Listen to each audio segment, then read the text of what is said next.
जय हिंद। आज हम लोग स्टैटिक जीके में स्थानों के उपनाम के बारे में जानेंगे कि हाँ कोई स्थान है उसका उपनाम क्या है। तो चलिए स्टार्ट करते हैं। जैसे से पहला देखेंगे, पहला है घास का समुद्र। घास का समुद्र किसे कहते हैं? हम लोग क्या पढ़ रहे हैं, विश्व के प्रमुख स्थानों के उपनाम में देखेंगे घास का समुद्र। ये घास का समुद्र कहाँ पे है, किसे कहते हैं? तो घास का समुद्र जो है ये अमेरिका के नॉर्थ अमेरिका के कहाँ पे, नॉर्थ अमेरिका के प्रेयरीज में है। कहां पर? प्रेयरीज में। ठीक है, नॉर्थ अमेरिका के प्रेयरीज में है घास का समुद्र। उसे घास का समुद्र क्यों कहा जाता है? क्योंकि देखो यहां पर जो है ना, प्रेयरीज इलाके में लगभग 25 से लेकर के 70 सेंटीमीटर तक ही बारिश हो पाता है। कितना? 25 से लेकर के लगभग 70 सेंटीमीटर तक ही बारिश हो पाता है। इसलिए यहाँ पर जो है कि जो बड़े बड़े पेड़ पौधे होते हैं, जो पेड़ पेड़ वगैरह है, बड़े बड़े जंगल टाइप के नहीं मिलते यहाँ पर, छोटे छोटे यानी कि एक घास का मैदान ही मिलेगा। और ये इतना बड़ा है कि समुद्र जैसा ही समझ में आता है। ठीक है, इसे घास का समुद्र कहा जाता है। और ये है कहाँ पर? नॉर्थ अमेरिका के प्रेरीज में है। कहाँ पे? नॉर्थ अमेरिका के प्रेरीज में घास का समुद्र इसे कहा जाता है। क्लियर है? चलिए आगे बढ़ते हैं अगले पे। अगला है नीले का वसंत। नीले का वसंत या नील का उपहार, गिफ्ट ऑफ नाइल। नील का उपहार यानी नील नदी की बात कर रहा है। किसका बात कर रहा है? नील नदी की बात कर रहा है। ये क्या करता है, ये जो जितने भी ये जो है मिस्र, कहां पे? मिस्र देश जो है, मिस्र देश में जैसे ये नदी करती क्या है, ये नदी जो है जब बहती, जब बाढ़ आता है इस नदी में, तो ये क्या करती है, अपने साथ जो है एल्यूवियल सॉइल यानी कि उपजाऊ मिट्टी ले आती है। क्या करता है? उपजाऊ मिट्टी जो है अपने साथ ले आता है, जिसकी वजह से जितने भी नील नदी के किनारे, नील नदी के किनारे जितने भी देश बने हुए हैं, बसे हुए हैं, वो क्या करते हैं, वहां पर क्रॉप्स के लिए यानी कि अनाज की खेती करने के लिए, यानी कि सभ्यताओं के लिए जाने जाते हैं।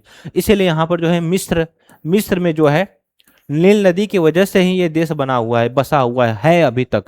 मिस्र जो है नील नदी की वजह से ही बसा हुआ है, यानी कि मिस्र को नील नदी का ये उपहार है। मिस्र को नील नदी का ये उपहार है। मिस्र को नील नदी ने क्या किया है?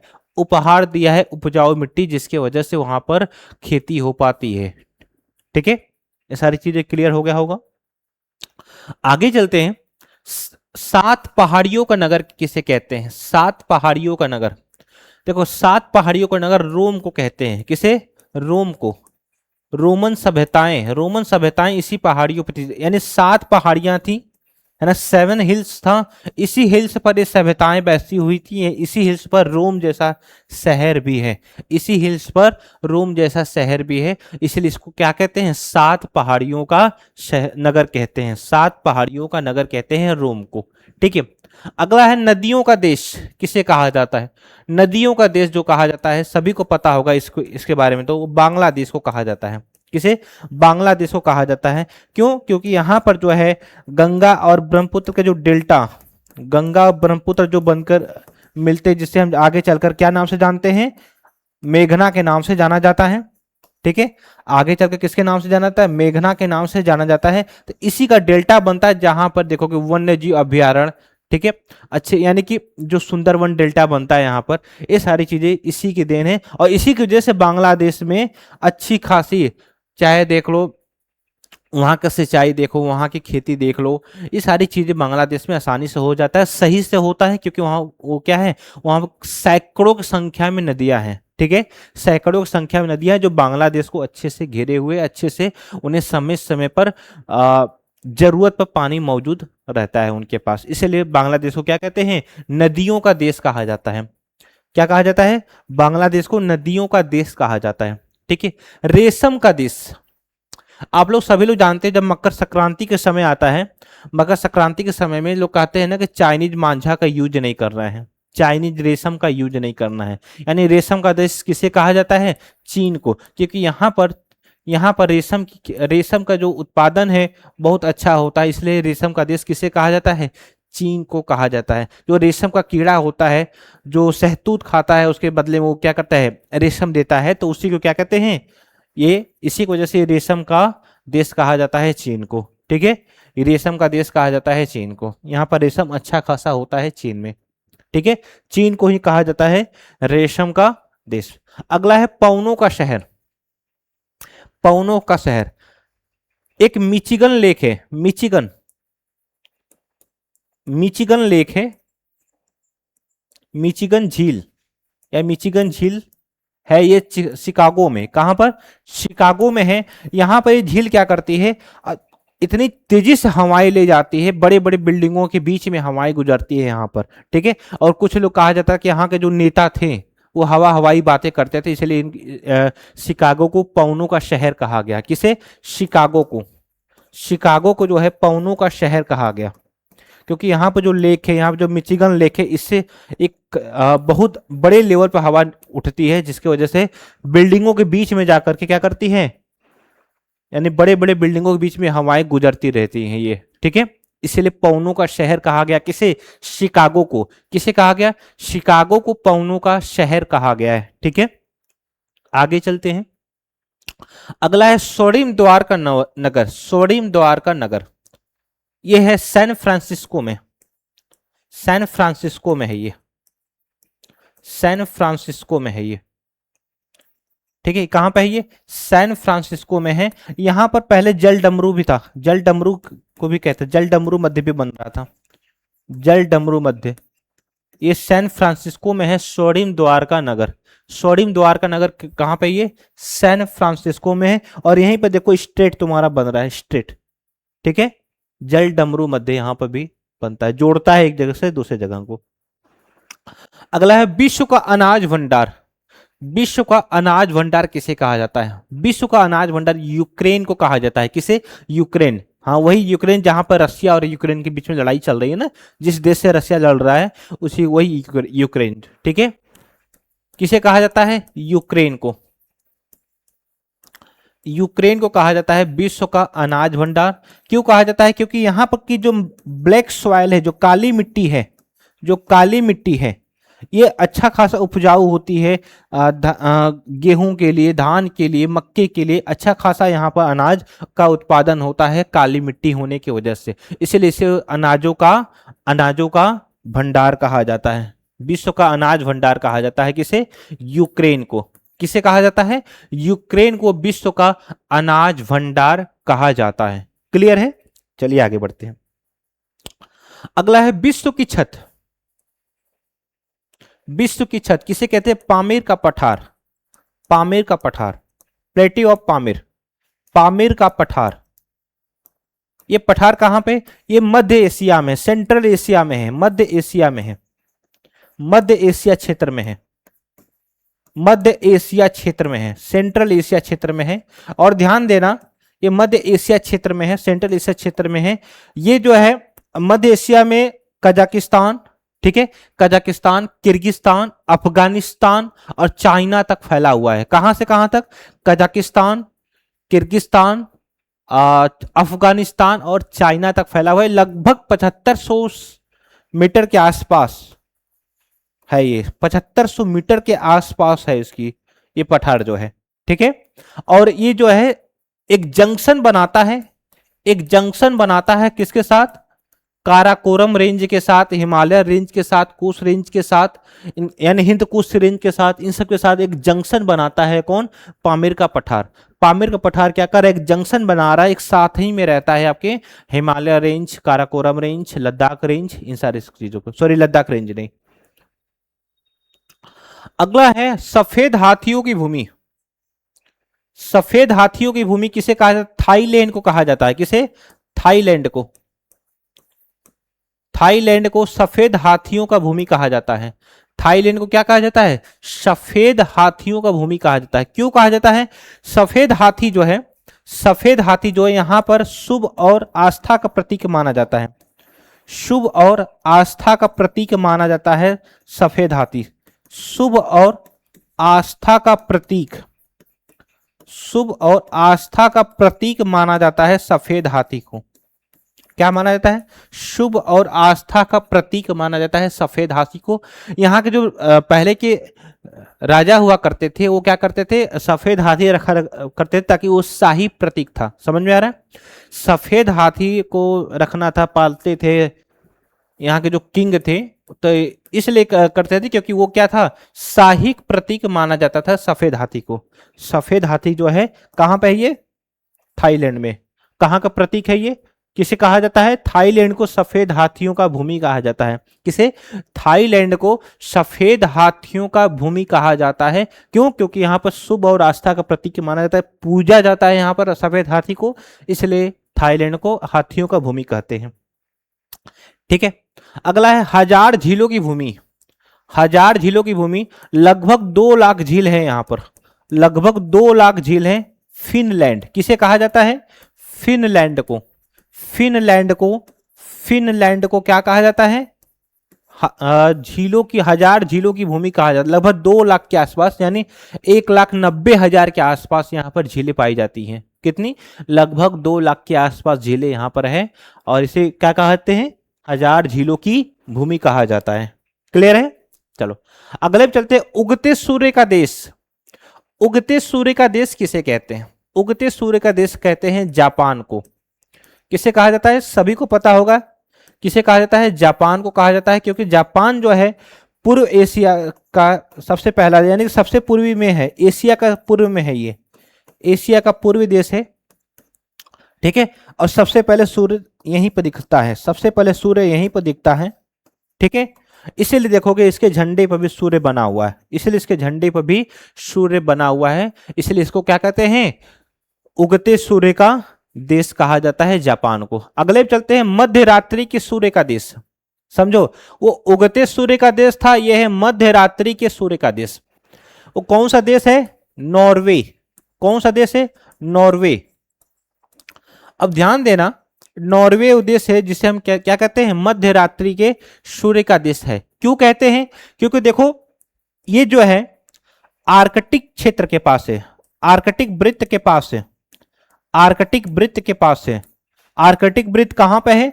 तुम्हारे उत्तरी क्या कहते हैं? उत्तरी गोलार्ध में है, ये उत्तरी गोलार्ध में है, आर्कटिक वृत्त के पास है। गर्मियों के समय में, गर्मियों के समय में, गर्मियों के समय में देखोगे तो यहां पर जो सूर्य है 24 घंटा दिखाई देता है, 24 घंटा सामने रहता है। नॉर्वे देश ऐसा है, नॉर्वे देश ऐसा है जो गर्मियों के समय में 24 घंटा सूर्य दिखाई देता है। ठीक है, और क्यों दिखाई देता है? क्योंकि ये आर्कटिक वृत्त के पास होता है, ये है ना। ये देश कहां पे है? नॉर्वे। ऊपर देखोगे जब वर्ल्ड मैप देखोगे तो उसमें दिखता है ये। ठीक है, आर्कटिक वृत्त के पास है नॉर्वे। ओके, इसे मध्य रात्रि के सूर्य का देश कहा जाता है। क्लियर है? चलो अगले भी चलते हैं। अगला है सोडिम पगोड़ा का देश। सोडिम पगोड़ा का देश, सोडिम पगोड़ा का देश किसे कहते हैं? जो पगोड़ा है ये बौद्ध धर्म का संस्कृति दिखाता है, बौद्ध धर्म का, बौद्ध धर्म का संस्कृति दिखाता है, बौद्ध रिलीजन का कल्चर है ये, बौद्ध धर्म का संस्कृति है, वहां आस्था का प्रतीक है। ठीक है, आस्था का प्रतीक है, आस्था का प्रतीक है ये। बौद्ध धर्म जो है बौद्ध धर्म का संस्कृति और आस्था का प्रतीक है ये पगोड़ा। ये कौन है? लगभग 1000 की संख्या में पगोड़ा है। कहां पर? म्यांमार में, म्यांमार। इसीलिए इसे क्या कहा जाता है? म्यांमार को सोडिम पगोड़ा का देश कहा जाता है, क्योंकि यहाँ पर जो पगोड़ा है स्वर्ण यानी कि गोल्डन कलर या गोल्डन में होती हैं। ठीक है, इसलिए इसे क्या कहते हैं? सोडिम पगोड़ा का देश कहा जाता है म्यांमार को। किसे? म्यांमार को सोडिम पगोड़ा का देश कहा जाता है। क्लियर है? आगे चलते हैं। दक्षिण का ब्रिटेन किसे कहा जाता है? दक्षिण का ब्रिटेन, दक्षिण का ब्रिटेन कहा जाता है न्यूजीलैंड को। किसे? न्यूजीलैंड को दक्षिण का ब्रिटेन कहा जाता है। क्यों कहा जाता है? क्योंकि न्यूजीलैंड का संस्कृति, न्यूजीलैंड का कला, न्यूजीलैंड का कानून सारा कुछ ब्रिटेन से मिलता जुलता है। समझ में आ रहा है? न्यूजीलैंड के कानून, न्यूजीलैंड का संस्कृति, न्यूजीलैंड का कला, न्यूजीलैंड का तापमान, न्यूजीलैंड का पर्यावरण, न्यूजीलैंड का मौसम, सब कुछ ब्रिटेन जैसा है। ठीक है, और ब्रिटेन ने इसको औपनिवेशिक भी बनाया था, अपना कॉलोनी भी बनाया था, इस पर इसको गुलाम भी बनाया था। ध्यान देना, कौन? ब्रिटेन ने। इसलिए न्यूजीलैंड को कहा जाता है दक्षिण का ब्रिटेन। दक्षिण का ब्रिटेन कहा जाता है। दक्षिण का ब्रिटेन का मतलब है कि न्यूजीलैंड जो है दक्षिणी गोलार्ध में है। कहां पे है? साउदर्न हेमिस्फेयर में है, दक्षिणी गोलार्ध में है। न्यूजीलैंड जो है दक्षिणी गोलार्ध में है, साउदर्न हेमिस्फेयर में है, इसलिए इसको दक्षिण का ब्रिटेन कहते हैं। क्यों कहते हैं? क्योंकि ब्रिटेन से इसका काफी चीजें मिलती जुलती हैं। क्लियर है? चलो आगे बढ़ते हैं। भूमध्य सागर की रानी, भूमध्य सागर की रानी देखो, एक मर्साइल पोर्ट है, मर्साइल पोर्ट है। कहां पे? ये फ्रांस के आसपास में है ये। तो मर्साइल पोर्ट को ही भूमध्य सागर की रानी कहते हैं। मर्साइल जो जगह है उसी को क्या कहते हैं? भूमध्य सागर की रानी कहा जाता है। भूमध्य सागर की रानी कैसे कहा जाता है? मर्साइल को। ठीक है। मोतियों का द्वीप, मोतियों का द्वीप किसे कहते हैं? बहरीन को। किसे कहा जाता है? बहरीन को मोतियों का द्वीप कहा जाता है। बहरीन को क्या कहा जाता है? मोतियों का द्वीप कहा जाता है। यहाँ पर मोतियों की जो खेती भी कह सकते हो, क्योंकि काफी अच्छी खासी होती है यहाँ पर। ठीक है। यहाँ की जो मोतियों की जो खेती होता है काफी अच्छा खासा होता है, इसे मोतियों का द्वीप कहा जाता है। ठीक है। यूरोप का रोगी, यूरोप का रोगी कहा जाता है किसे? जब ओटोमन एम्पायर, ध्यान देना, जब ओटोमन एम्पायर गिरता है, जब ओटोमन साम्राज्य गिरता है ना, तभी से जो टर्की है, क्योंकि उस समय यह भी शामिल था, तुर्की है, तुर्की की स्थिति दिन पर दिन खराब होती जा रही है। ध्यान देना, इसकी स्थिति दिन पर दिन खराब होती जा रही है, चाहे इकोनॉमिक रूप से, चाहे कल्चरल रूप से, चाहे सोसाइटी रूप से। यहाँ के कंडीशंस खराब हो रही हैं प्रेजेंट टाइम में, है ना, लगातार खराब होती जा रही है। इसलिए इसे यूरोप का रोगी कहा जाता है। यूरोप का रोगी कहा जाता है क्योंकि पूरी तरीके से यूरोप में भी नहीं है, पूरी तरीके से एशिया में भी नहीं है। ठीक है। ये गेटवे ऑफ यूरोप है। ये क्या है? गेटवे ऑफ यूरोप है, इसीलिए इसको यूरोप का रोगी कहते हैं, तुर्की को। किसको?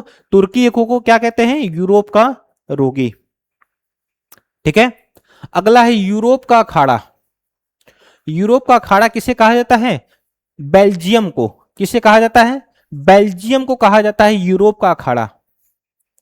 किसे कहा जाता है? बेल्जियम को कहा जाता है यूरोप का अखाड़ा। क्यों कहा जाता है इसको यूरोप का अखाड़ा? क्योंकि जितनी भी, जैसे वर्ल्ड वॉर फर्स्ट में इसका योगदान रहा, यहीं से शुरू होती है चीजें। वर्ल्ड वॉर फर्स्ट में नेपोलियन की हार भी यहीं पे होता है, बेल्जियम में ही नेपोलियन का हार भी यहीं पे होता है, इसलिए इसको यूरोप का अखाड़ा कहा जाता है। ठीक है। यूरोप का अखाड़ा कहा जाता है किसे? बेल्जियम को। जो नेपोलियन हारता है वो बेल्जियम में ही हारता है। ठीक है। यूरोप के खेल का मैदान किसे कहा जाता है? स्विट्जरलैंड को। किसे कहा जाता है? स्विट्जरलैंड को कहा जाता है। यूरोप के खेल का मैदान कहा जाता है स्विट्जरलैंड को। और क्यों कहा जाता है? क्योंकि यहाँ पे जितने खेल है, चाहे स्केटिंग हो गया, स्विमिंग हो गया, जो भी चीजें, जितने भी खेल हैं वो यहीं पे खेले जाते हैं। अच्छे खासे खेल यहाँ पे खेले जाते हैं, इसलिए इसको यूरोप के खेल का मैदान कहा जाता है स्विट्जरलैंड को। किसे? स्विट्जरलैंड को कहा जाता है। ठीक है। अगला है चीन का शोक। चीन का शोक, चीन का शोक किसे कहते हैं? होंगहो नदी। होंगहो नदी को ही पीली नदी के नाम से भी जाना जाता है। होंगहो नदी जो है उसको पीली नदी के नाम से भी जाना जाता है। ध्यान देना, ये नदी जो है इसे पीली नदी के नाम से भी जानते हैं। यही नदी जो है क्या करती है, अब कितनी बार तो अपने रास्ता बदल चुकी है ना। इसी को चीन का शोक, सोरो ऑफ चाइना कहा जाता है।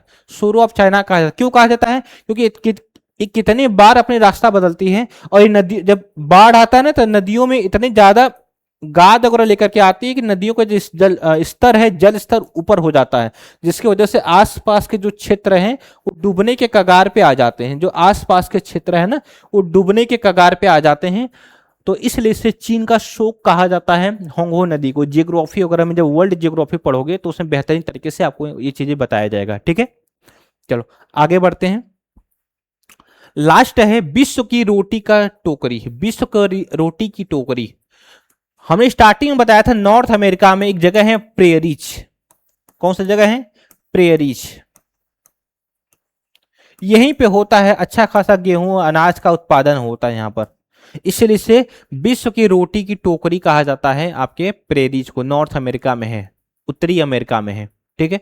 तो जितने भी इंपॉर्टेंट थे, लगभग 22-23 थे, जो उपनाम आपके एग्जाम में आ सकते हैं। और आज के समय में पैटर्न यही चेंज हो चुका है। जितने, चाहे रेलवे के एग्जाम देखो, चाहे एसएससी के एग्जाम देखो, हर एक एग्जाम में, चाहे कांस्टेबल का देखो, हर एक एग्जाम में उपनाम को लेकर के एक सवाल पक्का रहता है। ठीक है। उम्मीद है कि आप लोगों को सेशन पसंद आया होगा, और पसंद आया तो वीडियो में कमेंट करके जरूर बताइएगा कि सेशन कैसा लगा। और ऐसे करते करते पूरा स्टैटिक जीके हो गया, polity, economy, geography, world map, सारी चीज़ें आपको जो है कराई जाएगी। बस अपना सपोर्ट, अपना प्यार बनाए रखिएगा। Thank you so much.